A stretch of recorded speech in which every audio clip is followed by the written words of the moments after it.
What is up, everybody? Welcome back to another edition of Chasing the Tide. It's your saltwater connection on the Paddle and Fin podcast. I'm your host, Dustin Nichols, back at you.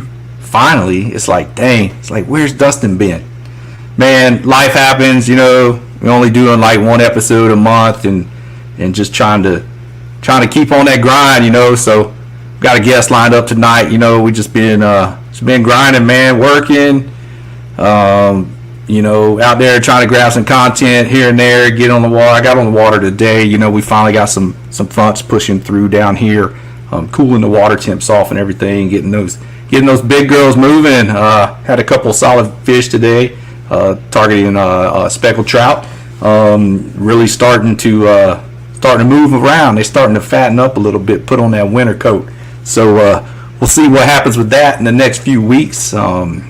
Leading into the holidays, we'll go on our holiday break here pretty soon, and then kick back off after the new year with 2024. So looking forward to the new year and what all is in store.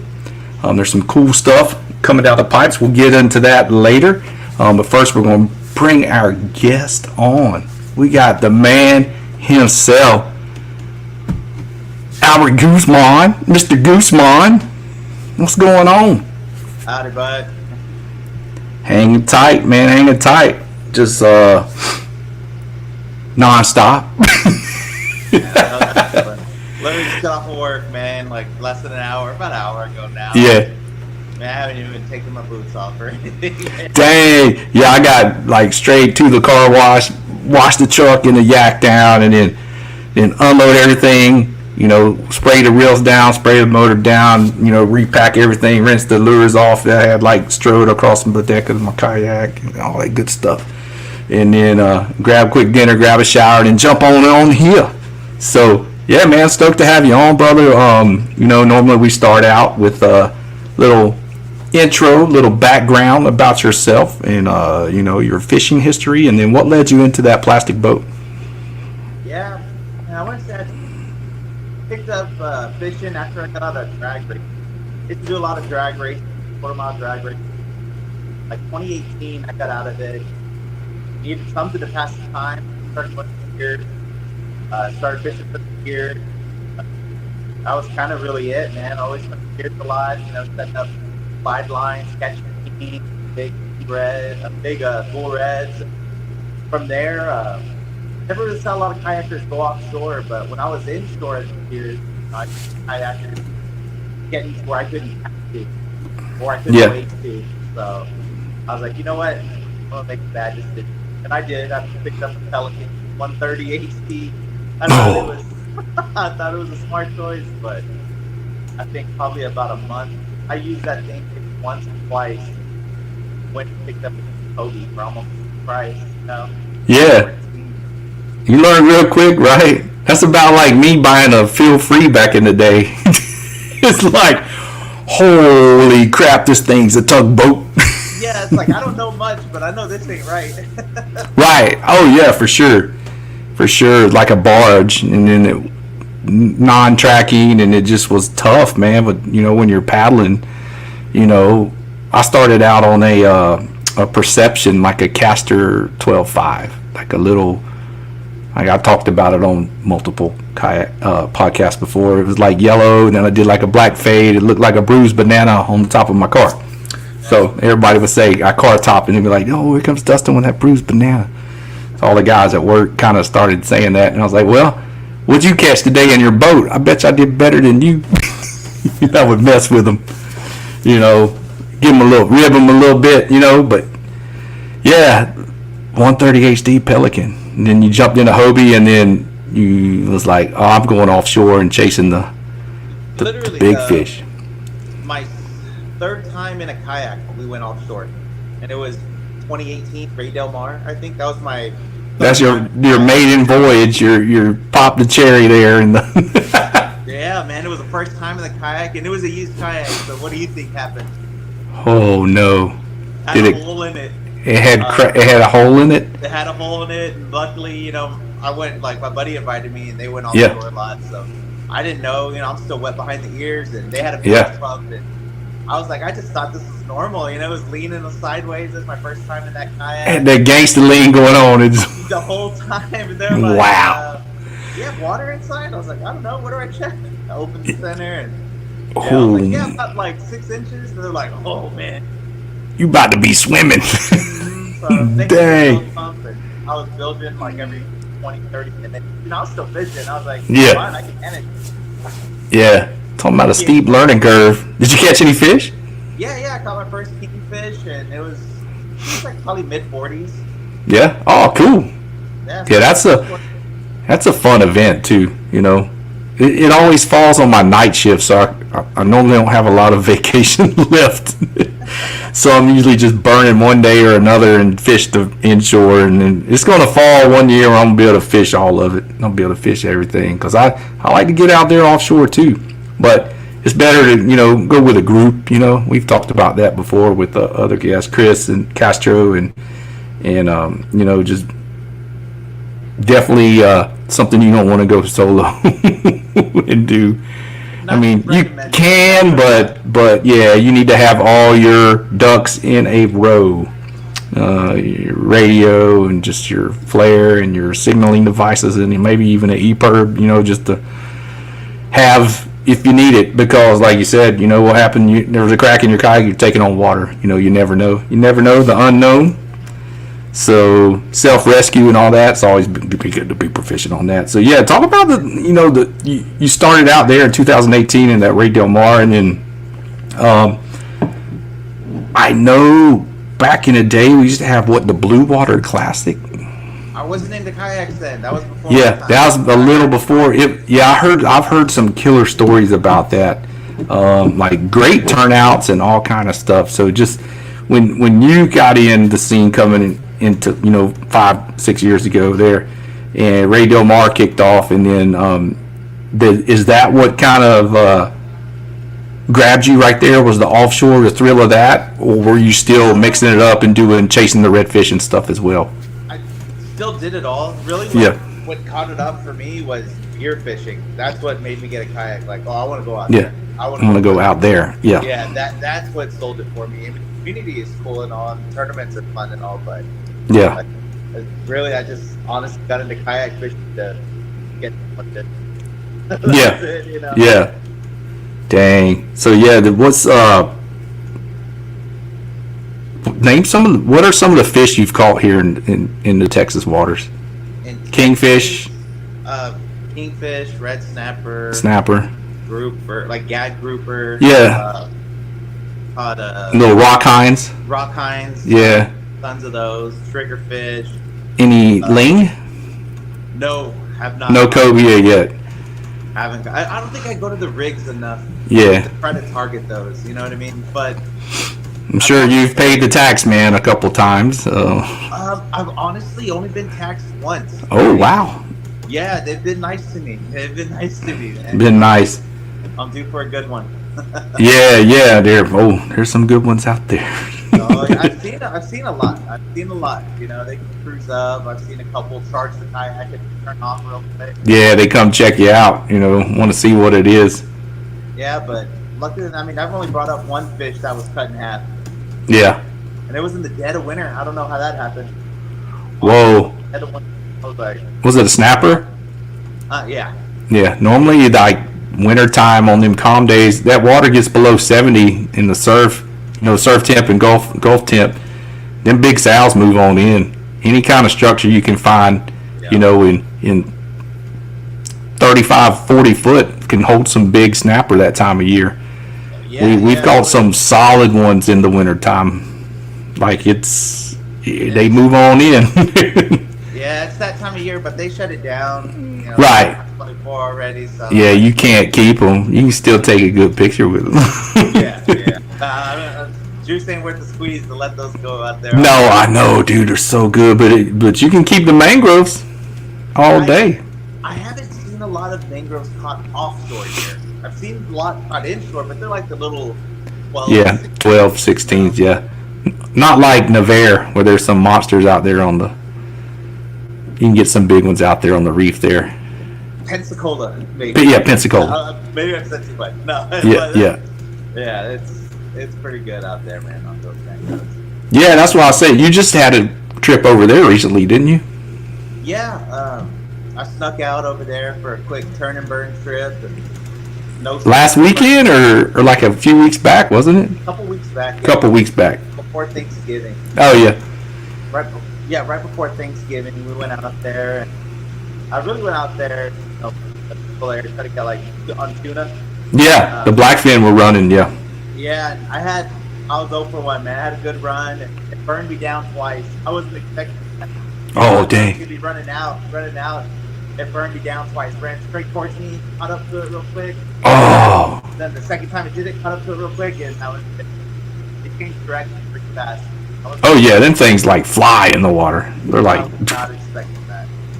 I was like, oh, it's going to be like a kingfish, like kind of predicted, not too crazy. No, man, it's everywhere. Wow. Man. So you had some snapper? Yeah, we went out and still caught, 2-day limit of snapper. I went out Saturday. I had to grind for them. I've never fished that area in winter time. It was a lot tougher, man. It was tougher, huh? It's a little backward. Like wintertime here, snapper built. Yeah. Over there, I felt like it was backwards. Like they pushed off more. Yeah. Huh. Yeah, and then again, it was the end of the season for red snapper over there. Yeah, it was their end of the season, yeah. About to close it up. And it was literally, I think, like a couple days before the closed over there. So that could have been it too, but man, because all that reef's like close. Like there's a lot of structure they put in there. Yeah. It's pretty killer over there. I want to get over there one of these days. I've surfed it many a times, the Vera Pier, but never fished over there. I've always wanted to offshore. I've stopped and fished some inshore stuff over there, but I always wanted to get over there and hit it. I didn't like their inshore too much. It's not like what we're used to, like where it's just grass everywhere, potholes everywhere. It was real bare. I feel like over there. It's a little different. There's some backwater stuff that's pretty good, like up towards the like Milton and stuff like that, the upper end of Escambia Bay, and when the fish push back up in those deeper estuaries, it gets pretty fun up there. Pretty good. Or you can fish the bridge for the big bull reds and the tarpon there, here and there on that long bridge with the lights and stuff there. It gets pretty neat. I've seen a huge triple tail there, like a lot of triple tail pics coming from that bridge. Yeah. A couple years back, I don't know if they're still doing that, but that would be bull reds. I don't want to. Bull reds, I've caught my share of those. There's plenty of them around. Triple tail on the kayak, yeah. My biggest is 21 on the kayak, with 21 inches. I'd like to bust that up. I'd like to get a 21 pounder. Looks like they got some up there, man. Oh, we have some over here. If you got the right conditions and you know how to target them. I'm not going to share too much. There's already enough people out there chasing them in boats. Yeah. West Matagorda Bay's got some fish. There's some fish in there for sure. There's quite a few guides that go out and just target them specifically. So, yeah, there's some fish out there. Lavaca Bay as well. Definitely. So, what's your favorite species to target? Can you narrow it down to one, or you got multiples? I'm gonna say it's time of year. Time of year? Yeah, it's time of year. Like right now, winter time. I'm gonna say trout. Yeah. That's gonna be the number one. Springtime rolls around, the usual suspect, redfish. That's my favorite one.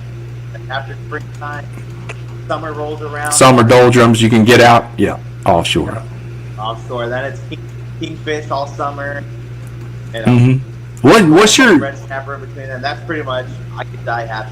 Yeah, some of the tactics for redfish. Do you use like the little mylar teaser skirts with like the little ribbon fish in front of them, or you use like Halco, I don't like Yeah. to use ribbon fish only during tournaments.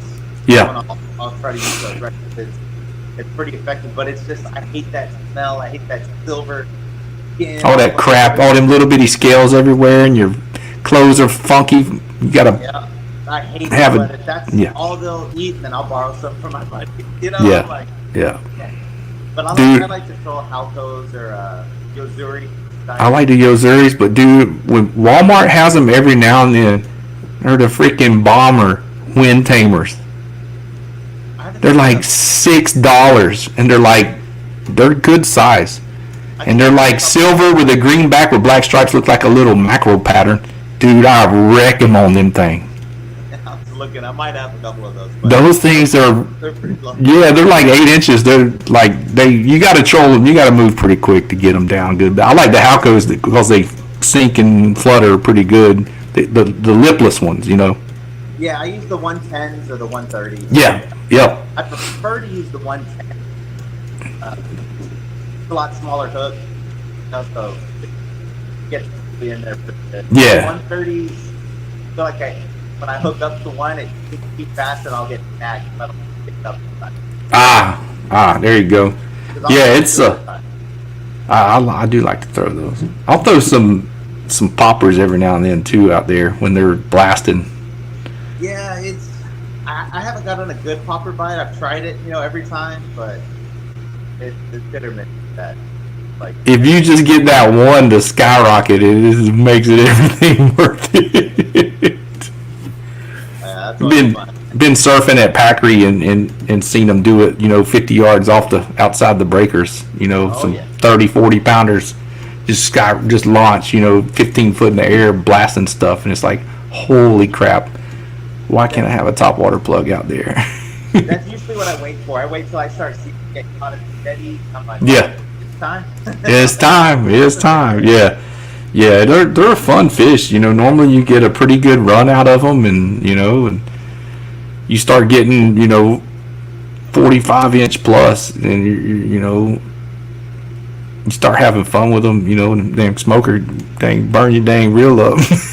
Yeah, I think my largest was about 55 inches. Yeah, that's solid fish. That was, and it didn't fight that hard. No. It felt like they all fight the same. I feel like. Yeah.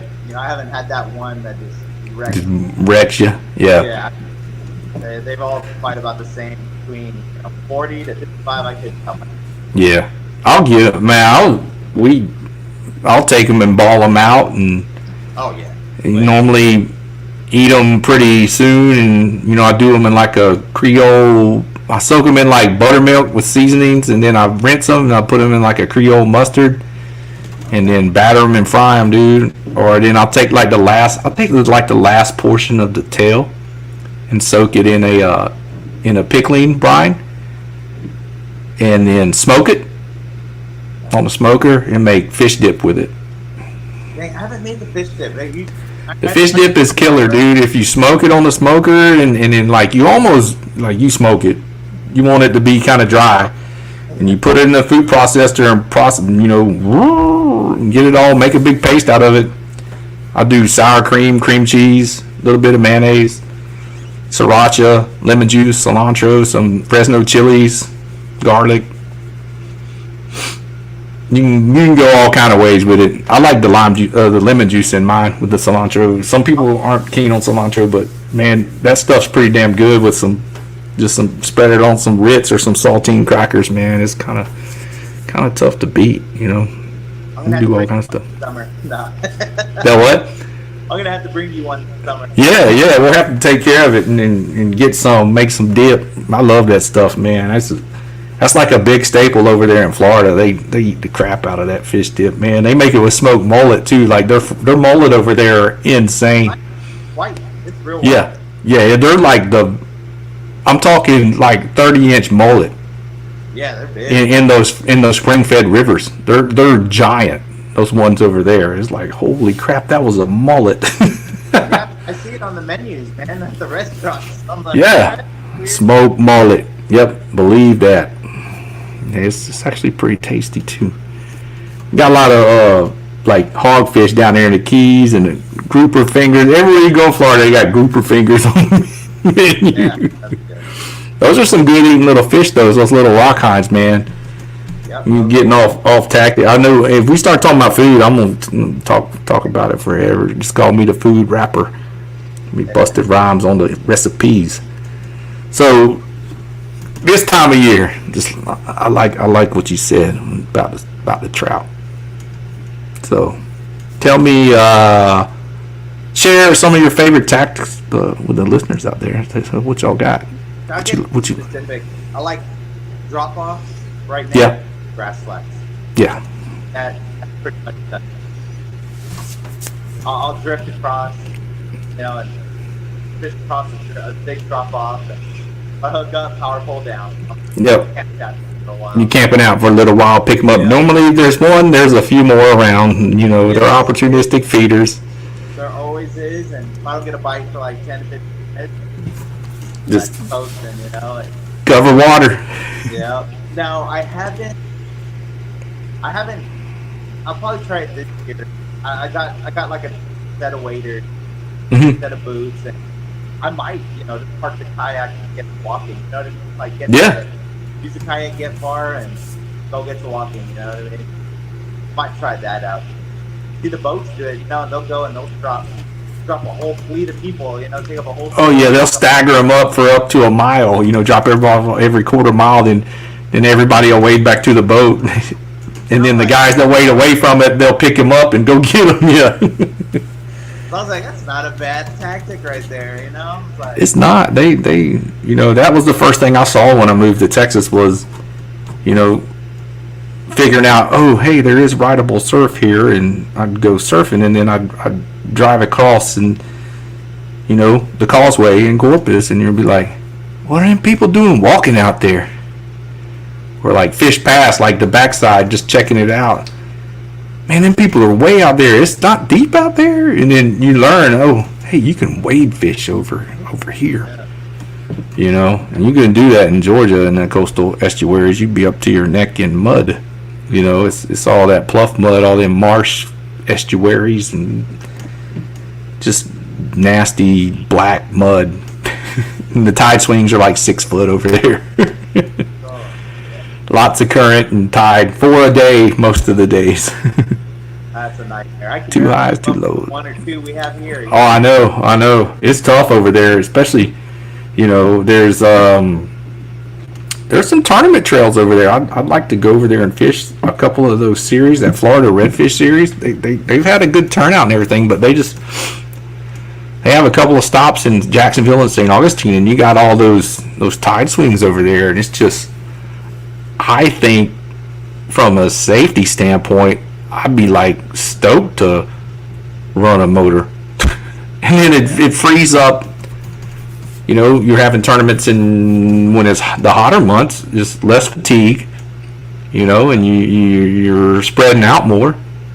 Oh yeah. You're not wearing yourself out trying to get 5 miles away from the launch, But with all that current, I would like, from a safety standpoint, to be able to get out of a situation if you got into one, Yeah. So yeah, I'd like to go over there and fish a couple of those tournaments for sure. I like that a lot of tournaments now are allowing motors. Yeah, they're taking notes from the bass side.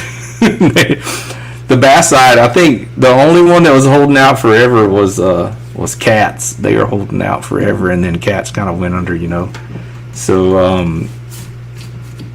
pretty much everyone in Texas now is motors, and most of all of the bigger national trails, except for the Hobie, the Bass Open Series, are all allowing motors. And then on the saltwater side, most of them are allowing motors.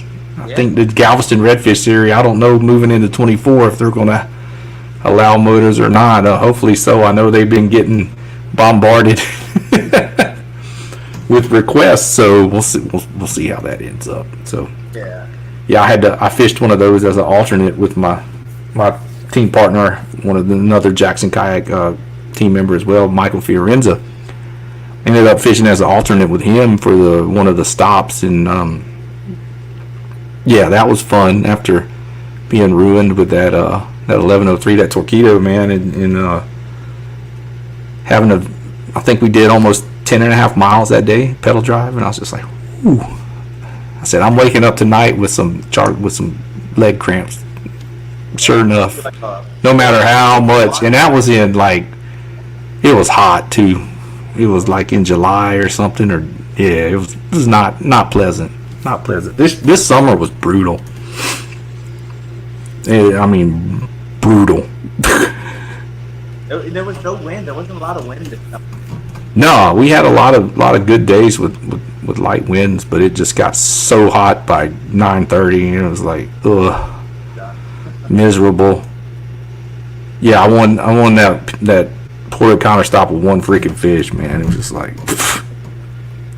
Just when it gets like that, it's like just spare me. Can you have the tournaments in September, October, please? I noticed that like there was a bit of a late tournament. There was a lot later tournaments. Yeah. A whole lot of new tournaments in summertime. Yeah. So It's like like this whole winter and fall, it's like every weekend of more tournaments. Wow. yeah, I like the tournaments during like late September and October into November. You usually get some pretty good days, and then the fish are just stupid. Oh man. Red October. They don't call it Red October for no reason. Like I got on them this year too. That's my favorite month over here in the area I fish it near, around Port Lavaca area. Schools on schools on schools. It's in session. Got to know where to go. It gets fun. I didn't go out too much, I think, this October. I don't think I did too much. I can't remember. I don't know. And I have, of course, that. Yeah. And you got a little. Where are you located at? You're in San Antonio. Texas. San Antonio, right? Yeah. Yeah. That's what I thought. That's where you were driving in from. So you got a little bit of a haul as well to drive in and fish some different areas. Oh yeah, yeah. So I know a lot of the guys fish the lakes up there. I know some listeners, you might have heard us talk about it before. There is some freshwater reservoirs here that are stocked with redfish. They can't reproduce, they can't spawn, but they grow big and they eat and eat and eat. So there's a couple of those lakes around the San Antonio area, and they get frequented from the there's a big following and crew that pretty much targets them. Did you get in on that? Do you get to hit it up here and there? I had to try real hard. My first red, not from those Twin Lakes, man. Yeah. But yeah, I've fished it a couple times. I haven't done it a lot this year. I take my daughter out there. She was 8 years old when I first got her on the kayak. I wanted to take her somewhere close, somewhere predictable, where weather is something it does. We're close to the line. Yeah. So mainly the couple times I've gone out there this year, I've taken her out. Tore it up. Yeah, it's kind of, I mean, it's a good place to go and get keyed in on your electronics if you want to become more proficient with your electronics and learn. You don't have to go far normally. You just go and run around on that one little corner right there and find the schools and rattle traps and paddle tails and troll around if you want, cast to them. Just it helps you learn your electronics and learn positioning as well. So I don't get to do it that often because I like my fish down here a lot better. But there's actually some decent bass fishing in those lakes as well. I found myself flipping the reeds more than chasing the redfish. Yeah, I think Browning is more bass. Yeah, Browning has more, and they're like some stout little fish too. The bass are all fat and chunky. Yeah, I've caught some good ones out there. I enjoy chasing those ditch pickles as well. We got a Texas Kayak Bass League. Used to be Southeast Texas. They call it the Alphabet Crew. Chris Morales and runs that tournament director for that, and I fished that trail over the years. But they got I don't care if you bass fish or not, but if you want to come have a fun event, man, their kickoff event of the year on Fayette in January is a hourly big bass payout. They pay top 3 places for big bass every hour. It's like 500, 300, 200 or something like that. Oh, wow. Every hour. Dang, that's pretty good. For the biggest bass, like submitted time, you know. So it's actually pretty cool. Everybody gets together the night before, you know. Last year I bought a bunch of boudin and some sausage links and all that from the chopping block. Got it hooked up, you know. Had a good time with that, and just got to hang out and go fish, you know. Fish all day and come out with awards. They usually got food, you know. It's a pretty good time out there, you know. So even if you're not a proficient on the bass side, I mean, Fayette's a pretty easy lake to catch fish on, you know. You can go troll the crankbait around the little points and everything. Oh, it's only about an hour and 15 minutes from my house. So from San Antonio, you'd go east on 10 and then jump off in Schulenburg, and it's, you know, north of there, you know, 25 minutes north of Schulenburg. 30 minutes. Yeah, about 2 hours. Yeah. And then, you know, we wrapped up that. We had my event. We never did the update show, but, you know, we had that Redfish Greenfish Smackdown back in October, and had a pretty decent turnout for that again. So I'm looking forward to that one next year. You know, that's, you know, redfish the first day, bass the second, you know, aggregate total. It's always a fun event. Had quite a few saltwater guys come out and place. You know, they actually fished well. From Houston. Yeah, David, there we go. Dave won. Yeah, because I fished it. I just pulled all my stuff out, you know. So next year, I'm not even going to submit fish or anything. I'm just going to put an entry fee and just run the whole thing. We're going to try to go bigger and better next year. I'm going to get some more sponsors. We had guaranteed payouts on each day.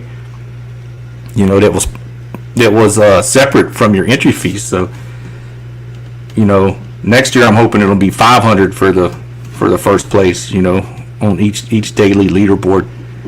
It was 250 this year, so hopefully we're gonna bump that up next year. Yeah, I'm looking forward to it.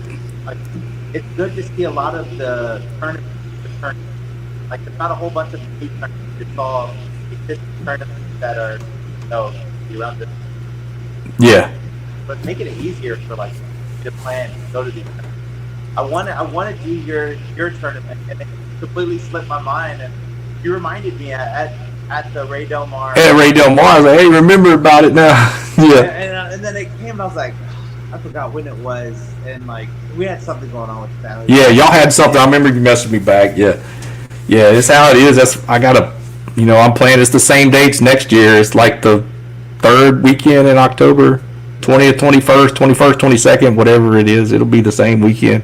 That's the way my schedule falls. So hopefully I'm done with the outage. We start an outage in September, and if we're not done, they know I'm not going to be there because I'm going to be there that weekend. Yeah. It's like, hey, get over it. Start it up. Let's go. Yeah, I'm glad to see like a lot of tournaments. I know it's been slow, like a lot of, like you said, getting sponsors on board for a lot of tournaments and stuff this year. Yeah, I know that we were talking before the show that there's a tournament this past weekend. Wolf's Fishing. He's got a YouTube channel, and active on Facebook and everything, in all the groups and everything. He had a tournament he put on, the Average Joe. He had it last year as well. So yeah, I want to shout out to Christina Sauceda. She freaking won the Average Josephine. I can't remember what it was. It was like the chick, the lady angler, the best, the highest place in lady angler. She actually works at Waterloo. She works at the shop there. Yeah, her and her husband, super cool. Their daughter's on the golf team at the high school here with my daughter as well. She's the Booster Club president, so we met through there, and they're like, she started working at the rod shop. They have a lawn business here in Victoria. Super cool. So they got the tournament, the kayak fishing bug, and they're all over it, man. And she's she's up and coming, dude. She spanked a bunch of guys, man. It's like, shoot, yeah, girl, get after it. Yeah, so I know they're. Orlando Pena, right? Won it. I think first. Yeah, Orlando Pena won. I just ordered some spoons from him. He owns that Rip and Lips lure company. He's got some pretty killer looking custom spoons with rattles and everything. So him and his son fish a lot of tournaments. So yeah, I think he took the win this past weekend. There's some names I haven't seen or heard. So it's a testament to the kayak scene is still growing, because I see some names that I'm not familiar with. I always try to stay on top of everything. We're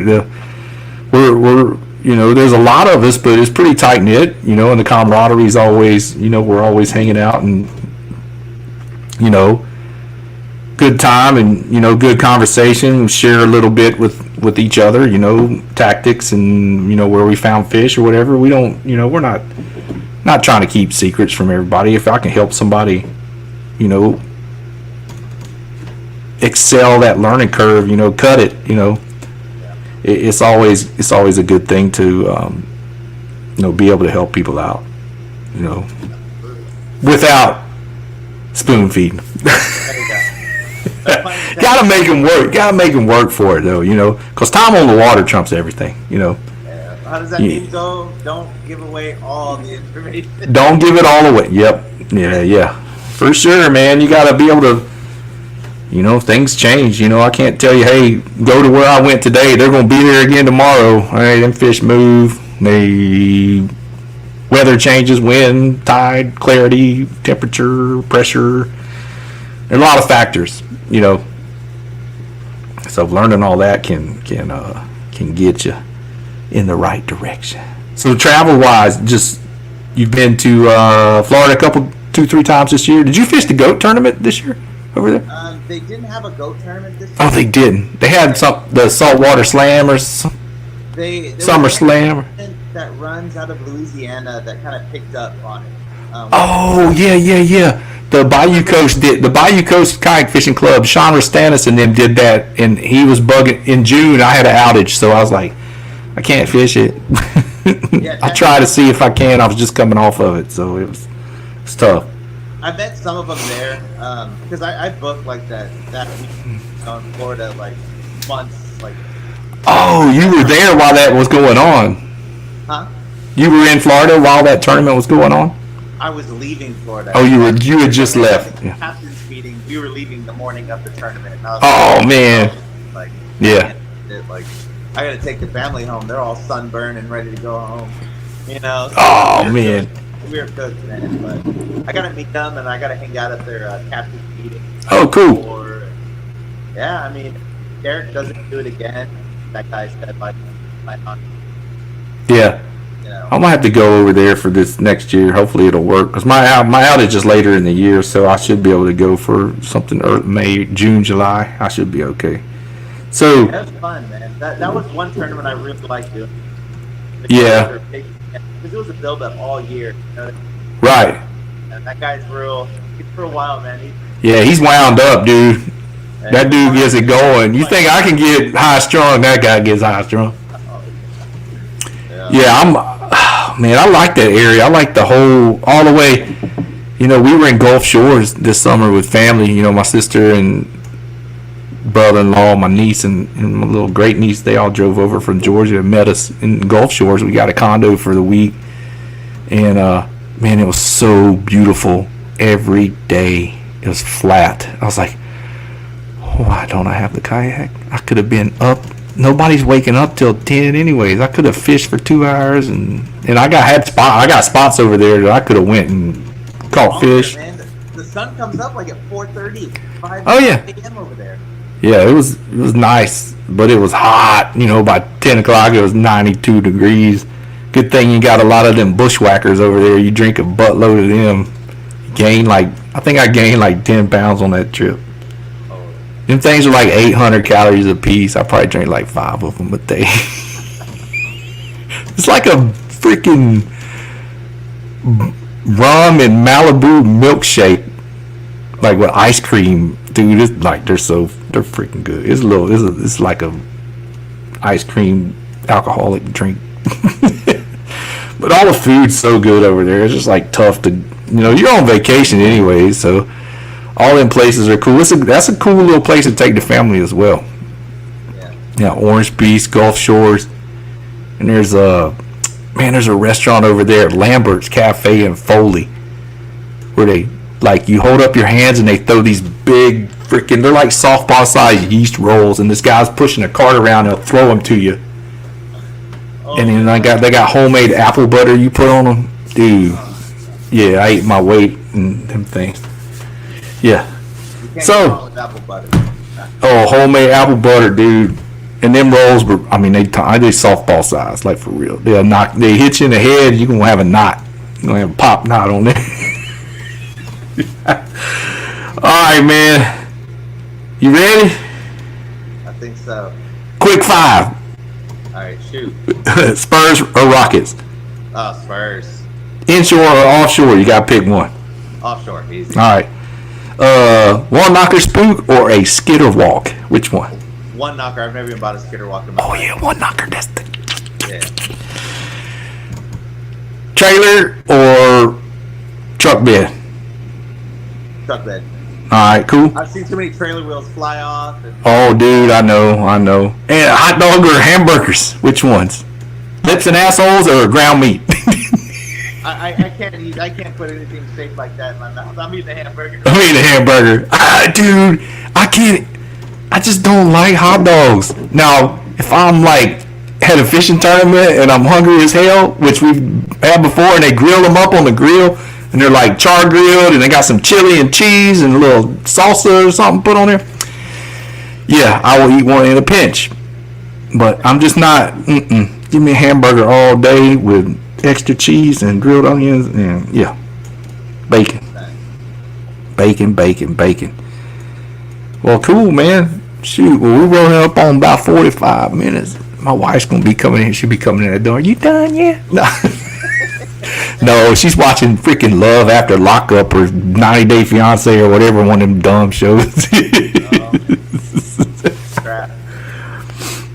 No, man. Well, I enjoyed having you on, man. I've been wanting to get you on here and pick your brain a little bit. So it was cool to have you. See, you got your tackle rack back there behind you. I need to set. I don't have room in my garage. I got a trailer with 5 kayaks. So I don't have no room to go in there. Yours are hanging up back there. It's outside right now, man. You had to move it? Hopefully it's still there when I open up the garage. We'll see. Yeah. I know at least it's nice where, in the summertime this wouldn't have happened in the garage. No. It would have been done. So, hey, before we wrap up, we'll give you a chance to, give a shout out, shops or sponsors, stuff like that. So, share the love for all that, so go ahead, man. You got the mic. Awesome. Yeah, my huge, thanks to my main sponsor is Spin Factory out of San Antonio, Corpus Christi, and now Houston area. They've been my main sponsor from day one. And also G-Pro Lithium battery. They just stepped it up. You know what I mean? They really listen to this. Take our feedback for what size batteries will work. Right now I'm running 24 volt 30 and I'm trying to bring down weight, on how much I have to carry, and I love that thing. I still use my 24 volt 50 amp for tournaments, long burns, but if I'm fun fishing, or somewhere close, I'll grab that 24 volt 30 amp. Still don't have to worry. Right. But yeah. Shoot, yeah, man. And that's on what? What kayak are you running that on? An Outback? All of them, man. I have every kayak that I own set up to where you can interchange the motor. Yeah. I can drop the motor on my PA 14, my boat. I have it set up on every single one. So it takes 2 minutes. Yep, just back and forth. Yeah, I got extra mounts as well on mine. All of my kayaks have their own mount already, ready to go. I have to pull everything off, pull the bolts off, and all that. I just got to grab it and go. That's it. About to. don't want to say it too loud because my daughter's in another room, but Oh. she's got a new kayak that she's getting for Christmas too. So. Oh yeah. Is that the one I saw you posted? Yeah, I just posted that one up today. So she's. Is it a light tackle? Yeah, it's a light tackle too. Or the light tackle 2? Yeah, Crescent. Yeah. It's the new Crescent that came out, or newer, right? I think it came out this year or something. Yeah. And I think that'll be like, you know, getting my feet wet with that one for her. Like we were talking about earlier, they only picked up the crew because it pretty much set up way too much. I love the big open deck platform. Yep. Just like the Take 2 with us, it's just, man, that thing it's a wreck boat, but you convert it to a single angler platform and add the motor. I got room to tend to my fish in the live well in front of me. I don't have to put it behind me. I put it in front of me. You know. Yeah. And the way it just fits right in there, my feet are on each side of it. I can tend to the fish, hold them upright, adjust them, add the G-Juice, adjust the O2. You know, I didn't lose a single fish this year in any of the events, which is good, because that's that half a pound to eat you up for the deductions, you know. Well, cool deal, man. Well, we appreciate you coming on, and man, I hope to get on the water with you soon. We're gonna have to set something up and go hit it, you know, chase those trout. You know, it's that time of year. I got some pretty killer areas over here. If you don't feel like making it all the way down to Corpus, it's about the same or a little less over here. We can go find something, go get in some kind of something. Yeah, we'll get in some trouble over there. I'm down. Shoot, yeah, man. Well, cool deal. Hang tight, man. I'm gonna wrap the show up here, and then I'll see you in a minute. Yes, sir. See you, bud.